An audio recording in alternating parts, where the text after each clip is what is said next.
Adam here with Brooksaw Antiques. Today we have this 1954 Olivetti Lettera 22 vintage ultra portable typewriter. I'm going to show you how to use the functions and make sure they all work. Made in Spain.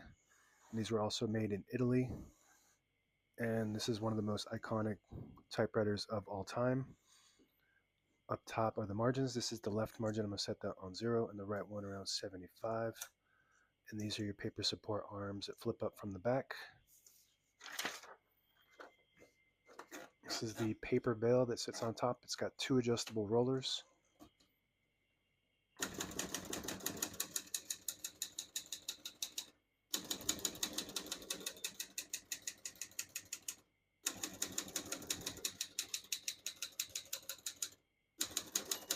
Once you hear the bell, you're near the end of the margin. Hit this line space, gets you back at the beginning, and skips 1, 2, or 3. Right now we have it on single, but if you want double, just flip that switch forward 1 notch. It skips 2.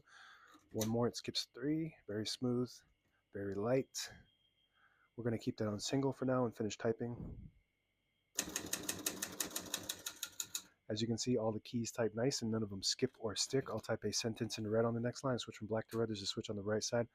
Flip that down to the red indicator. It prints the bottom portion of the ribbon, which is red. When you have it in the middle on the white indicator, it prints no ink at all. It just leaves a stencil for copying purposes. When you have it up top on the blue indicator, it prints the top portion of the ribbon, which is black.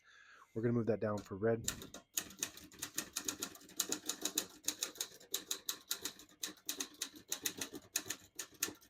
Beautiful. Very cushiony, light touch on the keys. Beautiful print. Pica typeface prints 10 characters per inch. This is one of the most celebrated typewriters of all time. It was given an award in the 1950s for the best technology of the past 100 years from the Institute of Technology of Chicago. And then they upgraded this to the Olivetti Lettera 32, but these 22s are still one of the best of all time. It's got the classic round keys. The newer versions of the 22 have these squared off keys and they're like a light gray color, and that continued with the 32. So this is the classic version.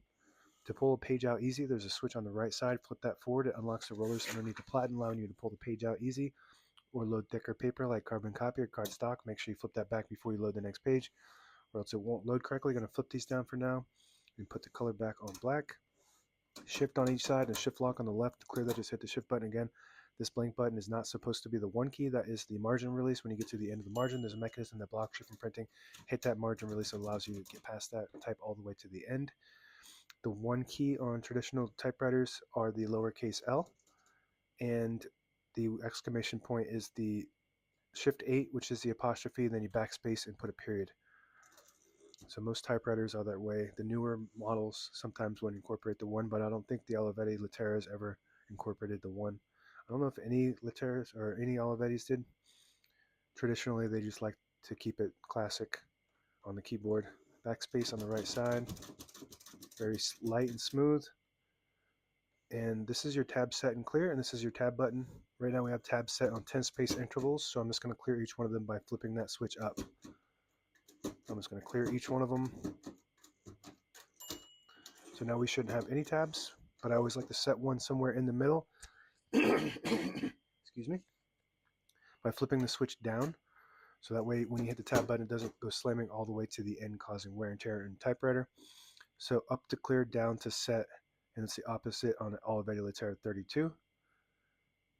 The hood opens from the front. Let's move the carriage out of the way like this. You want to be careful pulling that off because these hooks in the back, this is made out of cast iron and those do break off. So you want to pull it from the front first, and then when you push it back in, you push it from the back first. All the brand new ribbon is loaded on the left side, so it's pulling clockwise to the right if you want to switch that direction manually. The side you want it to go to, you just flip the ribbon guide towards the middle on the side you want it to go to, and it'll pull to that side. And that's meant to catch the eyelet at the end of the ribbon, which is a little metal piece, and it will automatically swap the direction. Very important is the touch control. The farther down you go towards the back, the more tension there is when you hit the keys. You do have to hit the keys harder for them to print, but they respond faster.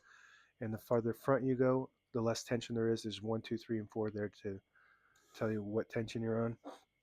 The Olivetti Lettera 32 is much lighter than this. So if you have a 32, then you definitely want to play with that. This one is more cushiony. It's still light, but it's a more cushioned feel than the 32. And the 22 rides on a rail. That's the carriage lock. I'll show you that in a little bit. It rides on this rail here instead of bearings, so it's got a smooth, really smooth, different feel to the carriage release on both sides. Very good. And if you push the button on the end, it disables the spacing when you turn the knob so you can get to an exact spot on the page. You let it go, you get the clicks. Each one of those clicks is a half a space. Same concept when you move the line space selector all the way back to 0. Disables the spacing. Move it to the 1, you get the clicks. You just want to be careful when you do that because you will lose your line. This is the swivel line space return that tucks into the back. So when you have it in a case, it just makes it flatter and the case fits around it. You just want to make sure you tuck that in before you put it on because this will not bend, it will break. And you can replace the swivel part, but you can't easily replace this part. If this breaks off, then a lot of people just throw the entire machine away or use it for parts because that's not easy to fix.